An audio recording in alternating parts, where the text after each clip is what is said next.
So, y'all all know Emmanuel Aiko of the Speak For Yourself, formerly known as Speak For Yourself. Then it became Speak, and I guess now they got the faculty at Fox Sports. But they got a dude on that show called Chase Daniels. Many of you guys who aren't hardcore football fans like myself, you're not going to know this scrub by the name of Chase Daniels. He was, to me, a mediocre college player.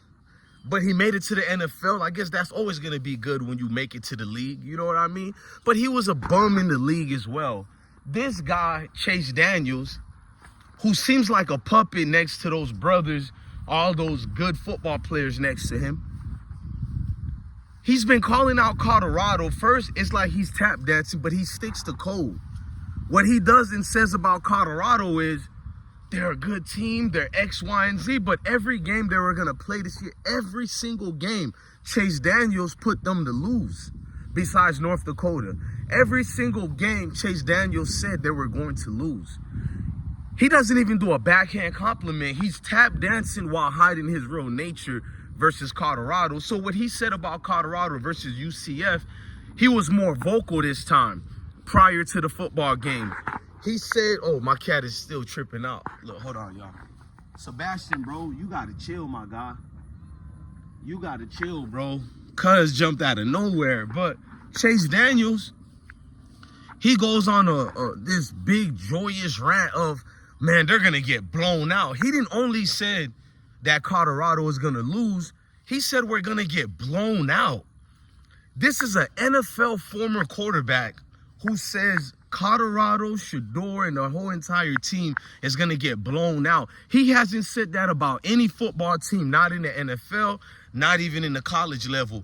What would make him look at Colorado football team this year and say they're going to get blown out?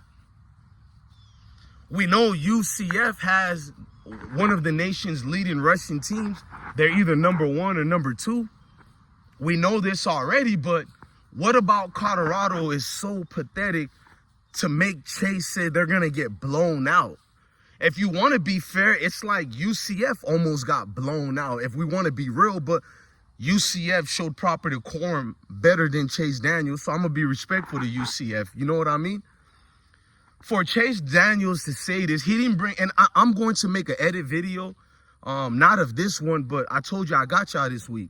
We're going to make an edit video today of Chase Daniels. I'm going to show you the receipts and all that, so you know I'm not just, you know what I mean? But Chase Daniels gets to speaking out loud about what a whole lot of segment in the country feels and thinks. No matter what Deion does, no matter what the great players of Colorado University do, not even what athletic director Rick George brings this big change to Colorado, he doesn't even get credit. People like Chase Daniels are going to feel a certain way about it. Can I be honest? Because it's never nothing regular or never a regular criticism towards Deion or his kids or his players or staff member or anybody affiliated next to Deion. It's never nothing that could be, you know, okay, man, I get where they coming from, because we critique the guys too when we have to. You know what I mean?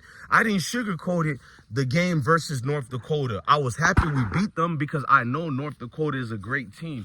Despise these groupies who think North Dakota is just a pushed over team. They have NFL talents over the years as well. But fast forward, I did see where we could have criticized the offensive line and the defense, and I did so because I'm not a groupie. You know what I mean? But when guys like Chase Daniels go out their way to say, oh, they're gonna get blown. Now, it reminds me of the zesty ESPN host who's Paul Feinbaum little booty partner, allegedly, the name of Matt Barry. Because he speaks in the same way too. Oh my gosh, Nebraska blew out and they beat down Colorado. But the same Matt Barry, when Deion Sanders beat Matt Rule, even by worse numbers last year, Matt Barry said Matt Rule is building something, so it's understandable. As if Deion wasn't building something too, as if it wasn't Deion's very first year on that level and on the Power 5. You see the excuses they do for others? I've seen Billy Napier, who's supposed to be a far better coach than who? Deion Sanders. I seen Mike Norvell, who everybody said he's way, way, way more experienced than Deion. And you telling me Deion couldn't do better with the resources that they have over there? You're telling me Deion couldn't do better than a Billy Napier at Florida Gator University? You're telling me Deion Sanders, hold on, I keep getting a phone call while I'm doing this. You're telling me a Deion Sanders couldn't perform better at Florida State University over Mike Norvell right now?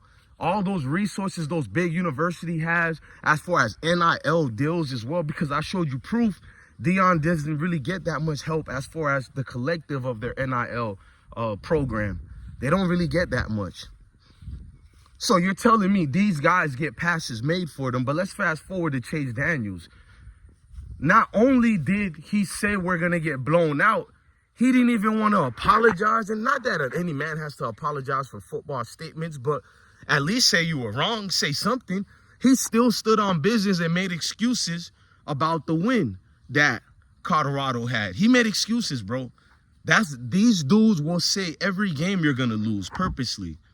It has nothing to do if they scouted the other team. They know. I doubted Chase Daniels knew anything about UCF prior to the game. Let's just be honest here, bro. It's something in his nature to go against.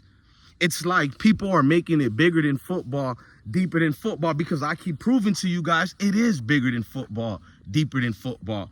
Where does this language comes from automatically like that? I've seen scrub teams that Chase Daniels have given chances to and hope to. What in Chase Daniels would make him come out his way and say them boys gonna lose bad like that? I know the answer to it. You guys know the answer, but I'm giving you guys a chance not to see me just ranting. I can't wait tonight to drop the edit video with him actually saying this, because I seen one scrub. Thank God 98% of you guys know I'm one of the receipt kings when it comes to college football. We dismantled ESPN.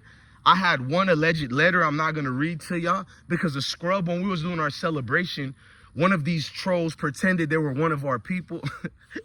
He chilled with us for 4 hours celebrating primetime and Colorado players and program. And then he brought it out to us. I see why ESPN don't rock with y'all. He sounds like a turd. We never said ESPN don't rock with us. ESPN loves me. These people are weirdos. ESPN let me get away with so much things. I said we don't rock with ESPN like that. You feel me? I've been saying this for 3-4 years now. Where this turd been at? But these are the length that these haters go through. They become espionage tactics and tools are being used now. They become agents out of nowhere. They become ninjas who only group in formal training is to denigrate anything we do. It's weird, right? But it's not weird to me. I keep telling you, it's bigger than football. It's deeper than football. Chase Daniels is a reflection of many people in this ecosystem of college football chamber that we have that feels the same exact way. 90% of, I'm going to be fair, 80 to 85% of the guys who don't like Deion or any of the players from Colorado University, they probably don't even like college football, and they don't really look at it the way we look at it. That means they don't know the opponents that Deion and them are playing. They don't know the next game from another. They just know, oh, they're on TV.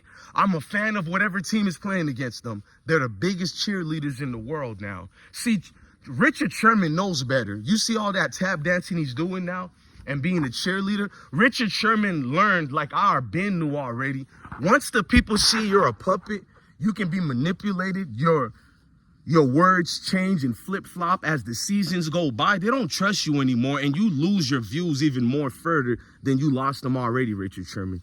Because your views are going down, you want to become something else for a different niche, for the algorithm to pick up your channel and bring you to the promised land where the other former football players have been. You know, football players who are not even in your realm and your spectrums of being this NFL talent.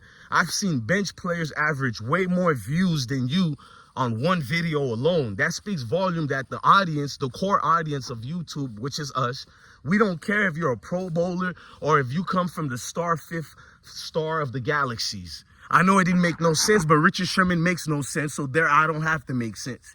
But nonetheless, they know if they're going to ride with something, it has to be substantial, real deal. That means even if you're a hater, they want to know you're the real deal. And sir, you're not that, Richard. I rock with you as far as a football player, but doing this YouTube thing, I can't stand none of you creators who are from the, Hollywood or any of the professional sports. You guys don't make good YouTubers, bro. I like listening to the people in my comments more than a professional athlete, just being honest, because they seem to be more knowledgeable. Just because you're a Hall of Famer doesn't mean you can do this and speak on a regular, everyday basis. Look, I'm DJ Blessone, the best one. Love your family, love your kids, and stay blessed.